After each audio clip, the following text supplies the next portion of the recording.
नमस्कार दोस्तों, मंत्रा आरती चैनल में आपका स्वागत है। आज इस वीडियो में हम आपको सोमवार के व्रत का महत्व बताएंगे। सोमवार व्रत की क्या विधि है वो भी बताएंगे।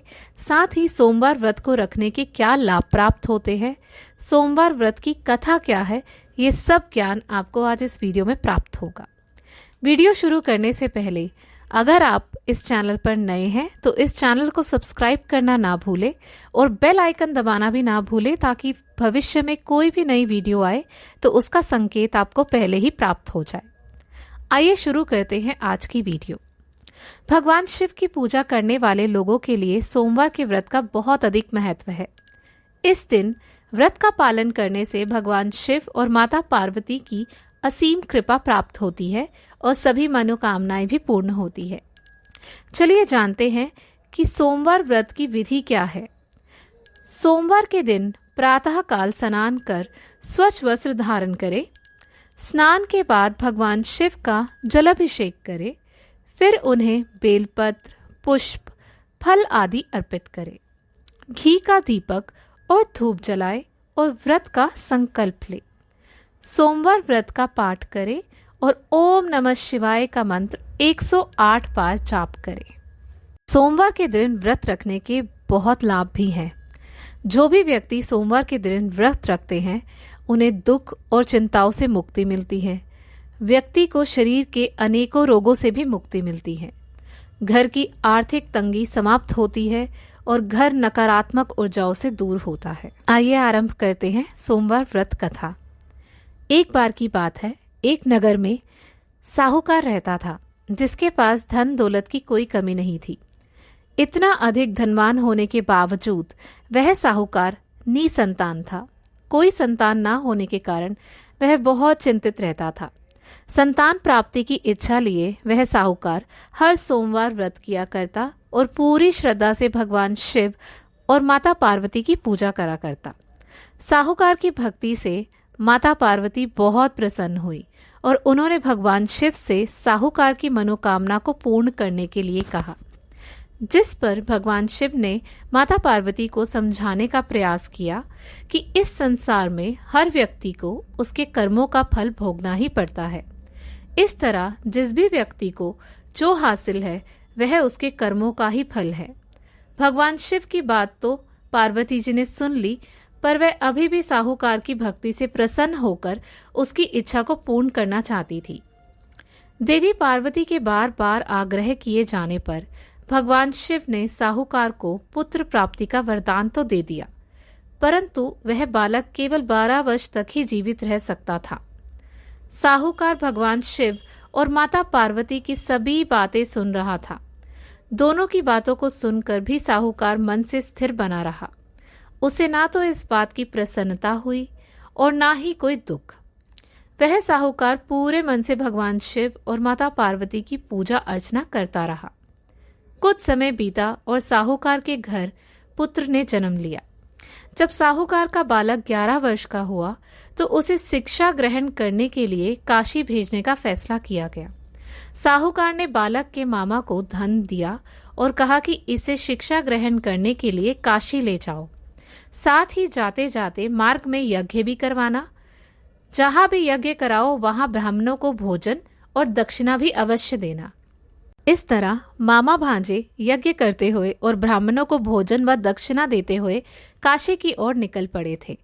वही मार्ग में एक नगर में कन्या का विवाह हो रहा था, पर दुर्भाग्यवश जिस राजकुमार के साथ कन्या का विवाह होने वाला था वह एक आंख से काना था।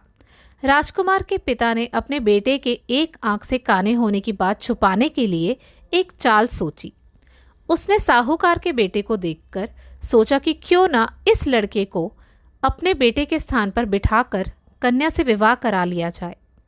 फिर विवाह होने के बाद पैसे देकर इसे वापस भेज दूंगा और राजकुमारी को अपने साथ ले आऊंगा। इस प्रकार साहूकार के लड़के के साथ उस कन्या का विवाह करा दिया गया। साहूकार के बेटे ने विवाह तो कर लिया, परंतु वह अपनी ईमानदारी खोना नहीं चाहता था। उसे किया गया कृत्य न्याय संगत नहीं लगा। उसने यह बात बताने के लिए राजकुमारी की चुनरी के पल्ले पर लिखा कि तुम्हारा विवाह मेरे साथ हो रहा है, परंतु मैं असली राजकुमार नहीं हूँ। असली राजकुमार एक आंख से काना है। मैं तो यहाँ काशी में शिक्षा ग्रहण करने के लिए उद्देश्य से ही आया हूँ। जब राजकुमारी को सारी बात पता चली तो उसने अपने माता पिता को सब बात बताई। अपनी पुत्री की बात सुनकर राजा ने अपनी बेटी को विदा नहीं किया और बारात वापस लौट गई। वही शिक्षा के लिए जा रहे मामा भांजे काशी में पहुंचे तो पहुंचते ही उन्होंने यज्ञ किया। जिस दिन यज्ञ था उसी दिन लड़के की आयु 12 वर्ष होनी थी। इस पर लड़के ने अपने मामा से कहा कि वह स्वस्थ महसूस नहीं कर रहा है। मामा ने भांजे को जाके सोने के लिए कहा। भगवान शिव के वरदान के अनुसार सोते ही बालक के प्राण निकल गए। मामा ने मृत भांजे को देखकर विलाप करना शुरू कर दिया। संयोग की बात थी कि उस समय शिवजी और माता पार्वती वहां से गुजर रहे थे। उन्होंने निकट जाकर देखा तो भगवान शिव और माता पार्वती को मालूम हुआ कि यह वही साहूकार का पुत्र है जिसे केवल 12 वर्ष तक जीवित रहने का वरदान दिया था। माता पार्वती भाव विभोर हो उठी और उन्होंने भगवान शिव से आग्रह किया कि हे प्रभु, आप इसे और आयु प्रदान करें, नहीं तो इसके माता पिता इसके जाने के वियोग सहन नहीं कर पाएंगे। पार्वती जी के आग्रह किए जाने पर भगवान शिव ने साहूकार के बेटे को जीवन दान दे दिया। काशी से शिक्षा प्राप्त कर जब मामा भांजा घर की ओर निकले तो सबसे पहले वे इस नगर में पहुंचे जहां उस लड़के का विवाह हुआ था। वहां पहुंचकर उन्होंने यज्ञ का आयोजन किया तो राजकुमारी के पिता उस लड़के को पहचान गए और उन्होंने अपनी पुत्री को विदा कर दिया। जब तीनों लोग घर पहुंचे तो वहां साहूकार और उनकी पत्नी अपने पुत्र के लौटने का इंतजार कर रहे थे। उन्होंने प्रण लिया हुआ था कि अगर उन्हें अपने पुत्र के जीवित ना होने का समाचार प्राप्त हुआ तो वह भी अपने प्राण त्याग देंगे। साहूकार और उनकी पत्नी ने बेटे को जीवित देखा तो उनकी खुशी का कोई ठिकाना नहीं था। उसी रात्रि को साहूकार के सपने में भगवान शिव ने आकर कहा कि हे श्रेष्ठी, मैंने तेरे सोमवार के व्रत और सच्ची श्रद्धा से प्रसन्न होकर तेरे पुत्र को लंबी आयु प्रदान की है। इस तरह जो भी भक्तजन सोमवार का व्रत पालन कर सच्चे मन से भगवान शिव और माता पार्वती की पूजा करता है, उसकी सभी मनोकामनाएं पूर्ण होती है। आइए जानते हैं कि सोमवार व्रत कब से शुरू करना चाहिए।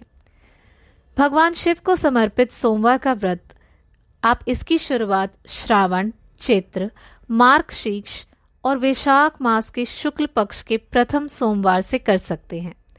ध्यान रखें कि सोमवार के व्रत में कम से कम 16 सोमवार अवश्य हो। सोमवार के व्रत में क्या नहीं खाना चाहिए। सोमवार के व्रत में वैसे तो खाने को लेकर कोई बड़े नियम नहीं है, परंतु इस दिन अधिक तेल मसाले वाला भुना हुआ भोजन ना ले तो बेहतर है। साथ ही ध्यान रहे कि इस दिन व्रत की शुरुआत चाय के साथ ना करें। क्या सोमवार व्रत में नमक खाना चाहिए? बहुत से भक्तजनों का ये भी प्रश्न रहता है। तो इसका उत्तर है कि सोमवार के व्रत के दिन नमक ना खाने की सलाह दी जाती है। इस दिन फलाहार करना चाहिए और संध्या के समय कुछ मीठा ग्रहण करके ही व्रत को खोलना चाहिए। आशा करते हैं आपको ये वीडियो अच्छी लगी होगी और यदि ऐसा है तो आप इस वीडियो को अपने दोस्तों के साथ या उन सभी व्यक्तियों के साथ शेयर अवश्य करें जो भगवान शिव के भक्त हैं और सोमवार का व्रत रखते हैं। मंत्रा आरती चैनल आपको सोमवार व्रत को रखने के लिए बहुत बहुत शुभकामनाएं देता है और उम्मीद करता है कि जो भी आपकी इच्छाएं हैं वो भगवान शिव जल्द ही पूरा करेंगे।